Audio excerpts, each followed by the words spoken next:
Okay, go ahead. So imagine, what was it? Freedom of speech, and on that sense, it was actually okay.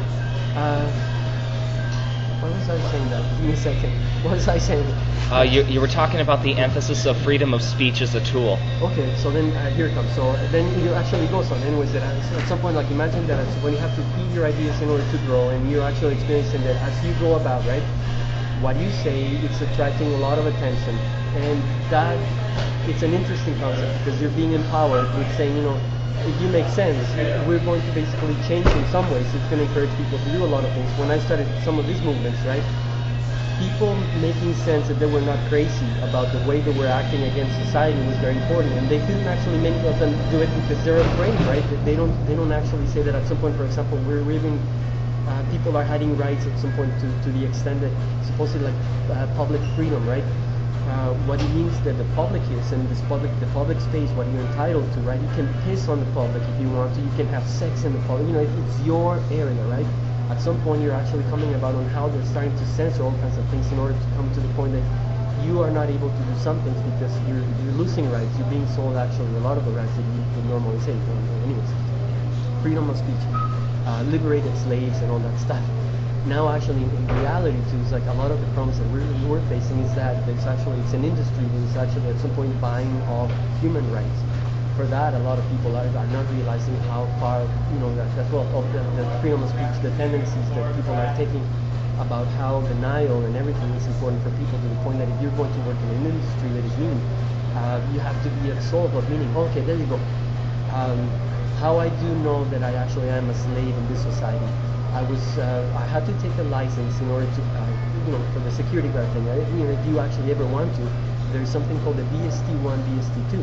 This is regulations that you go through in order to know how you affect the public.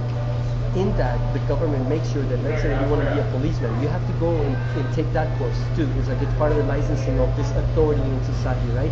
First thing they teach you, as far as you take this, is that your liability in public is very great because you're dealing with human beings, and the first obligation you have is to basically uphold all human beings are born free and equal in dignity and in rights. That means that beautiful phrase that is actually born out of freedom of speech. The liberated slaves, for 200 years, people were in a battle of basically speech because it was the only way to tear down this slavery, chains.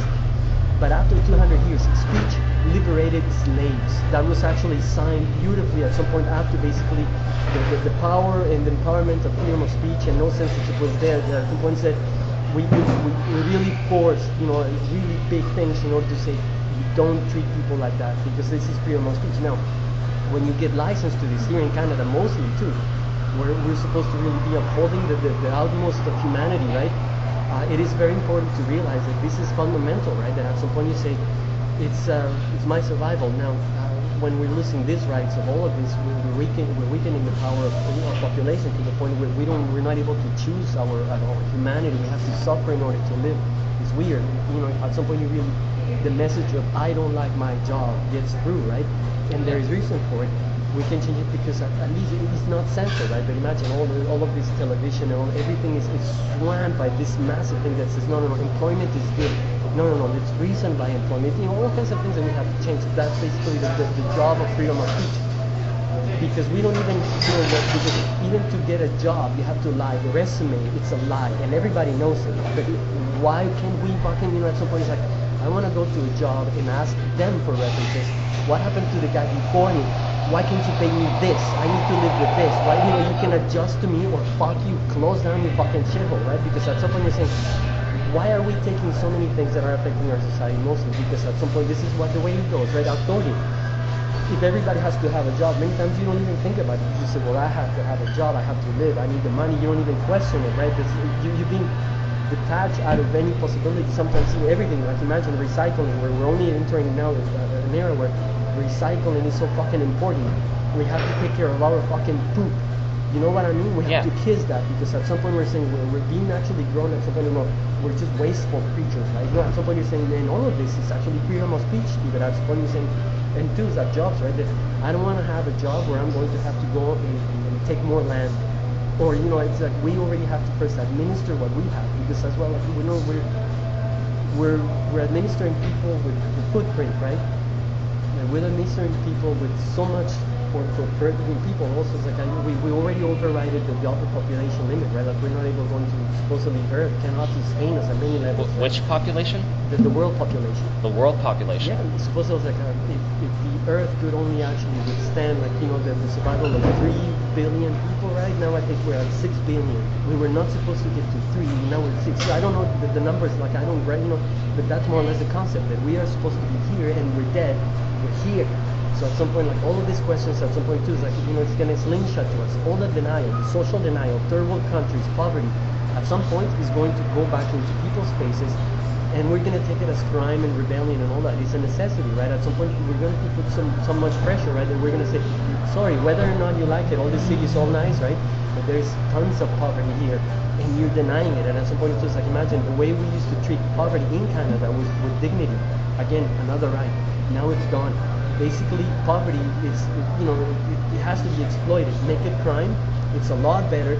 People get, it's a business, right? And at some point, and let actually the monopoly of religion, monopolize poverty, because they really know how to exploit it and keep it hush, so that there's no. And at some point, people go through poverty. Honest people in Canada. That at some point, I know that many of the things I've learned in Canada, because people were in poverty, they were normal, beautiful people, very wise, right?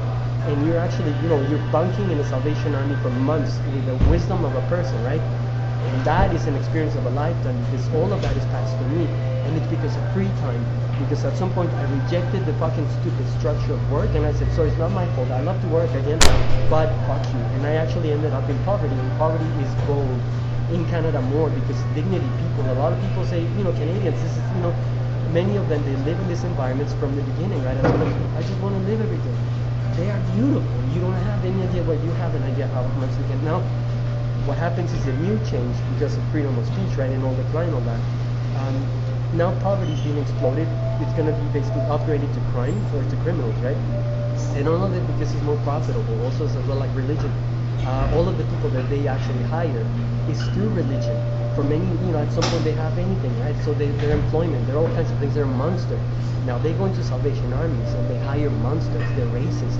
They treat these people in such a way that they are the ones who are creating criminals. Because at some point, imagine the doors in society really are closed. These people snap, right? At some point, it's like it's weird. Like how can you not, right? Many people are decent, family people, and at some point they have to be criminals. Go ahead.